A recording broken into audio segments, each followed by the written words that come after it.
Rio de Janeiro, tanggal 28 Oktober tahun 2025. Sebuah fajar yang seharusnya membawa kehidupan, berubah menjadi neraka di dunia nyata. Di balik keindahan pantai, musik samba, dan lampu kota yang berkilau, 2.500 polisi bersenjata berat tengah bersiap memasuki jantung kegelapan. Kawasan Penha dan Alemão, markas besar geng narkoba paling berbahaya di Brasil, Comando Vermelho. Of the morning, 2,500 security agents. Mereka datang untuk menghancurkan kekuasaan yang telah menjerat ribuan nyawa. Namun, mereka tidak tahu bahwa hari itu akan menjadi hari paling berdarah dalam sejarah Brasil modern. Kawasan Penha dan Alemão bukan sekadar perkampungan miskin di Bukit Rio. Di balik tembok reyot dan gang sempitnya, tersembunyi laboratorium kokain, gudang senjata, dan para penjaga bersenjata lengkap. Comando Vermelho memerintah di sana dengan tangan besi. Mereka bukan hanya penguasa narkoba. Mereka adalah hukum di dunia mereka sendiri. Namun pagi itu, hukum negara datang mengetuk pintu. Dan ketika peluru pertama dilepaskan, tidak ada lagi yang bisa mundur. Pukul 4.20 pagi. Langit masih gelap, ketika deru helikopter memecah keheningan. Pasukan berseragam hitam mulai bergerak dari 4 arah. Cahaya lampu sorot menyapu atap-atap rumah. Dan tiba-tiba, tembakan pertama pecah. Balasannya datang bertubi-tubi dari arah bukit. Baku tembak pecah di lebih dari 100 titik berbeda. Dinding rumah berlubang, jendela pecah, dan udara dipenuhi bau mesiu. Salah seorang warga sempat berteriak panik. Ini bukan penggerebekan, ini perang. Di tengah kekacauan itu, sebuah unit yang dipimpin Kapten Henrique Duarte terjebak di gang buntu. Komunikasi radio terputus. Henrique sadar, mereka telah dikelilingi. Dari kejauhan, anggota geng berteriak sambil melempar granat rakitan.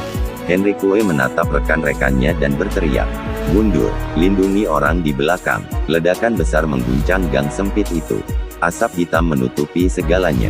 Ketika debu mereda, hanya 3 orang yang masih hidup. Henrique tewas di tempat. Ia menjadi satu dari 4 polisi yang gugur hari itu. Siang menjelang, tapi langit tetap gelap. Asap membumbung dari setiap sisi bukit. Tank lapis baja bergerak maju menembus jalan sempit. Sementara dari atas atap, anggota geng membalas dengan pelontar roket dan senjata otomatis. Warga sipil berlarian mencari perlindungan. Sebagian bersembunyi di gereja tua di kaki bukit. Di dalamnya, seorang pastor bernama Miguel membuka pintu lebar-lebar untuk menampung siapapun yang bisa masuk. "Masuklah, anak-anakku, jangan lihat keluar," katanya dengan suara bergetar. Namun suara tembakan tak pernah berhenti. Dinding gereja berlubang, salib di altar terjatuh, tapi doa-doa tetap bergema di antara jeritan dan dentuman. Ketika malam tiba, kota itu masih terbakar. Api menjilat rumah-rumah di Bukit Alemão. Helikopter terus berputar di langit, sementara ambulans berlalu lalang membawa korban. Keesokan paginya, dunia terkejut oleh angka kematian yang tak masuk akal. 132 orang tewas. Sebagian besar dari mereka adalah anggota geng. Namun ada juga yang belum teridentifikasi. Dan cerita-cerita dari warga mulai menyebut adanya korban sipil yang tertembak tanpa sengaja. Presiden Brasil, Luiz Inácio Lula da Silva, akhirnya angkat bicara. Ia mengaku ngeri dan kecewa. "Saya ngeri, ini tragedi kemanusiaan," katanya dengan nada getir. Lula menegaskan, operasi sebesar itu dilakukan tanpa sepengetahuan pemerintah pusat. Menteri Kehakiman, Ricardo Lewandowski, pun menyerukan investigasi penuh. Namun Gubernur Rio de Janeiro, Claudio Castro, justru bersikeras bahwa semua korban adalah penjahat. Ia berkata, operasi dilakukan di kawasan yang tidak dihuni warga. Tidak ada korban sipil.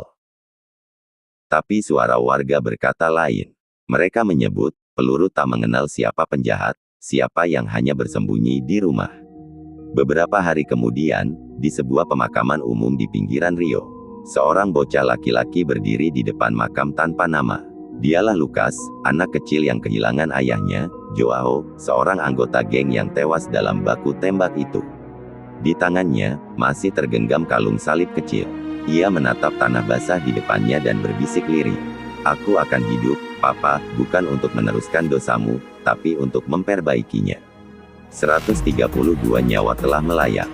Di atas kertas, operasi itu disebut sukses besar. Tapi bagi mereka yang kehilangan, tak ada yang bisa disebut kemenangan. Rio de Janeiro mungkin kembali tenang malam itu. Tapi di balik asap dan reruntuhan, masih tersisa pertanyaan yang tak terjawab. Apakah ini benar-benar keadilan? Atau hanya siklus kekerasan yang terus berulang? Di mana hukum dan peluru berjalan di garis yang sama. Garis yang memisahkan kehidupan dan kematian. Inilah operasi paling berdarah dalam sejarah Brasil. Dan kisah yang membuat seluruh dunia terdiam.